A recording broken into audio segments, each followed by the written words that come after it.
శ్రీమాత్రే నమః. ఆడపిల్లలు ఇలాంటి స్త్రీలకు మాత్రమే పుడతారు. ఆడపిల్లను కని పెంచి వివాహం చేయడం అంటే వేరెవరో పరాయి వారికి ఉపయోగపడే ఒక కుందనపు బొమ్మను తయారు చేసి ఇవ్వటమే. ఇంతటి త్యాగం చేయగల శక్తి ఉన్న స్త్రీ పురుషులకు మాత్రమే ఆ పరమేశ్వరుడు ఆడబిడ్డను ప్రసాదిస్తాడు.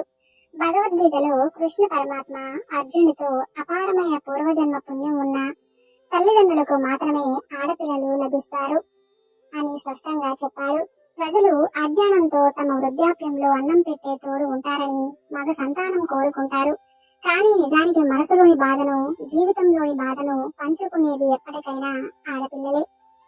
పితృకర్మైన పిండ ప్రదానం చేసి పితృదేవతలకు విముక్తి కల్పించేది మగబిడ్డ మాత్రమే అని, మాకు మగబిడ్డ కావాలని అంటారు చాలా మంది.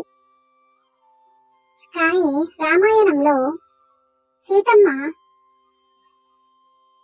మామగారు అయిన దశరథుని మహారాజుకి పిండ ప్రదానం చేసినట్టు ఉంది. మగబిడ్డ లేని వారు ఆడబిడ్డ చేత కూడా పిండ ప్రదానం చేయించవచ్చని శాస్త్రంలో చెప్పబడి ఉంది. మగబిడ్డల వల్ల పితృదేవతలకు విముక్తి మాత్రమే లభిస్తుంది.